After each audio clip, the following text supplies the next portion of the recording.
The Vampire Diaries is one of my favorite teen shows. At first glance, it looks like a typical teen drama, love triangles, high school, but with a supernatural twist of vampires. Underneath all that, it's the story of a girl whose entire life is destroyed because two vampire brothers can't let go of their ex. This is the tragedy of Elena Gilbert. Before going forward, I'm going to warn you of spoilers. If you haven't watched The Vampire Diaries, now is the time to click away. I also won't be comparing The Vampire Diaries to the novels, as the few novels I did read are nothing like the show at all.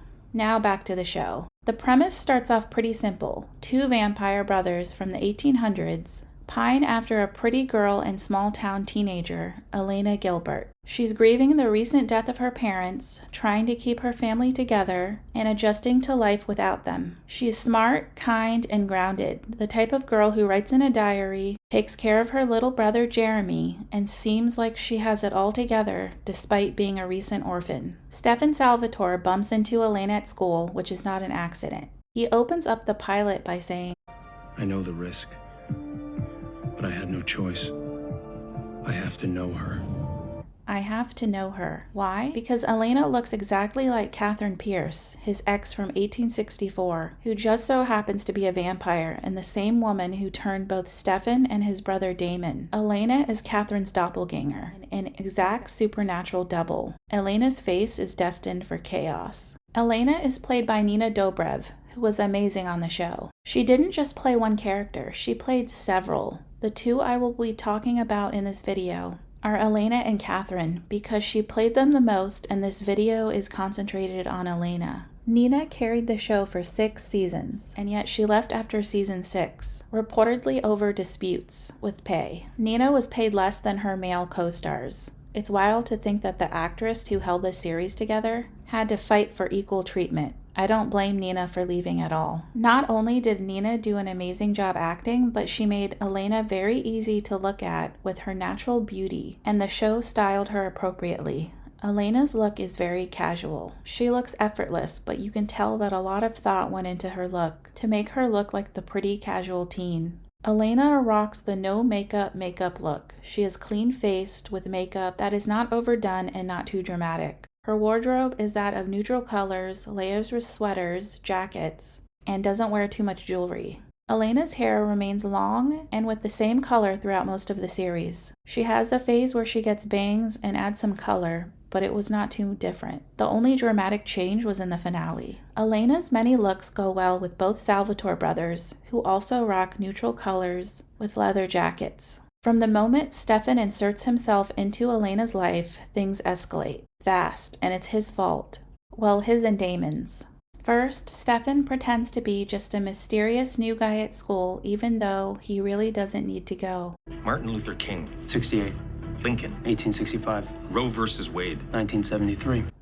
He is a vampire on a bunny diet who is struggling to control his vampire desires, dating a human who is way too young for him. Then there's Damon, who's even worse. He starts off as the bad boy, but he doesn't just rebel and flirt. He abuses Elena's friend Caroline, stalks Elena in her sleep, and casually murders people on the side. But everyone on the show gets their hands dirty, so I won't blame him for killing people. Damon also tries to steal Elena from Stefan, a feat he does eventually. Together, the Salvatore brothers drag Elena into a supernatural world she never asked to be part of, and they never let her go. Stefan and Damon chasing Elena down because she looks like Catherine is kind of creepy and impressive at the same time. The Salvatore brothers have such good memories.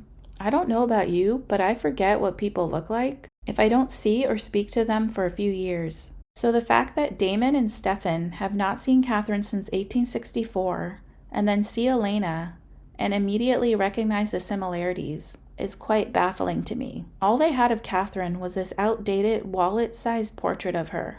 The Vampire Diaries came out in 2009, so that would be about 145 years since they last saw Catherine. The Salvatore brothers got some really good memories. Now, they did both love her, I think, or they were obsessed. After all, it was Catherine's blood that turned them into vampires. They did not see Catherine after turning into a vampire, so the recognition at the sight of Elena with a time gap that is over a century is either plot-driven or vampires have vivid photographic memories even of their past lives. Because it's not just Stefan and Damon that have these vivid memories. Rose, Trevor, and Elijah recognize Elena, and they have not seen Catherine since 1492. That's a difference of over 500 years. So again, really vivid memories. Everyone's obsession with Elena isn't just about her looks. It's about what she is. Elena is a doppelganger, a supernatural copy created by nature to balance magic. And because of this, she is an ingredient in a spell, a living sacrifice needed to break the hybrid curse placed on Klaus Michelson. So not only does Elena look like everyone's ex, she's also the key to unlocking supernatural power, which means everyone wants a piece of her. Catherine managed to escape the sacrifice by running. Elena doesn't. She stays, because she doesn't want Klaus to kill her family the same way he killed Catherine's. At least Bonnie does a spell to save Elena, but Elena's Aunt Jenna dies despite Elena's cooperation. Elena's pain doesn't come all at once. It builds, slowly, brutally. Elena's parents die, her birth parents die, her Aunt Jenna dies, her brother Jeremy dies, multiple times. Her friends get pulled into the supernatural world, sometimes against their will. Bonnie dies, comes back. A lot of people die and come back. Elena herself dies, and then becomes a vampire. And that's when it gets worse. As a vampire, every emotion is heightened, so every loss, every betrayal cuts deeper. When Jeremy dies for what everyone thinks will be the final time, Elena breaks. She flips the switch. She turns off her humanity. It's not drama for drama's sake. It's the result of everything being ripped away from her, one piece at a time. Here's a question I keep thinking about. If Stefan had never pulled Elena out of that car wreck, if he hadn't interfered, would her life have turned out differently? Maybe not. For one thing, Elena would be dead. But if Stefan had walked away after saving Elena, I think she would have been pulled into a lot of the same misfortunes. Catherine was looking for her, Klaus needed her, Elena was always going to be pulled into the supernatural because she is supernatural. A doppelganger can't hide from fate. Fun fact, Stefan is also a doppelganger. We don't find this out until season 5 or the end of season 4, if you follow Silas's words of shadow self. Doppelgangers are just destined to meet. I think Elena was supposed to meet Tom, who was Stefan's doppelganger, and was also in the medical field. But they killed him off shortly after he was introduced. Elena and Tom together would have made a good, happy ending. Elena finally leaves the supernatural world, but not really, as she ends up with a different doppelganger, who has the face of her ex. It would have been a callback to how Elena was sought after by Stefan, because she looked like his ex. It's an ending that is both happy with a little bit of irony and tragedy.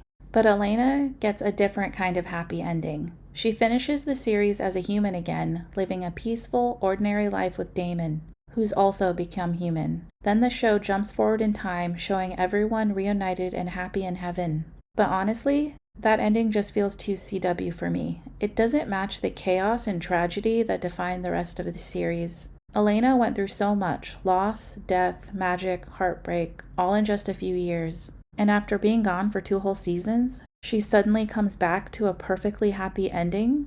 Centuries of doppelgangers, supernatural creatures, and curses, and it all wraps up neatly, with everyone living happily ever after? I'll say it again, Elena and Tom would have made for a better ending. It could have been both human and supernatural, something that actually fit the tone of the Vampire Diaries. But instead, the writers went with the safe option, a CW-style feel-good finale. So what's the real tragedy here? It's not just that Elena lost her parents, her friends, her humanity. It's that her life was never her own. From the moment she was born, Elena was a piece on someone else's board, moved around by vampires, witches, ancient curses, and immortal exes. She didn't choose this life, it chose her. Or more accurately, her face chose her. And all of it, the pain, the death, the chaos, happened because she looked like someone else. That's the tragedy of Elena Gilbert. If you made it to the end, thank you for watching. I'd love to hear your thoughts in the comments. Was Elena doomed from the start? Could she have had a different life? Did you like her ending? If you enjoyed this video, please give me a thumbs up and subscribe if you haven't already. Thank you so much for watching. Goodbye.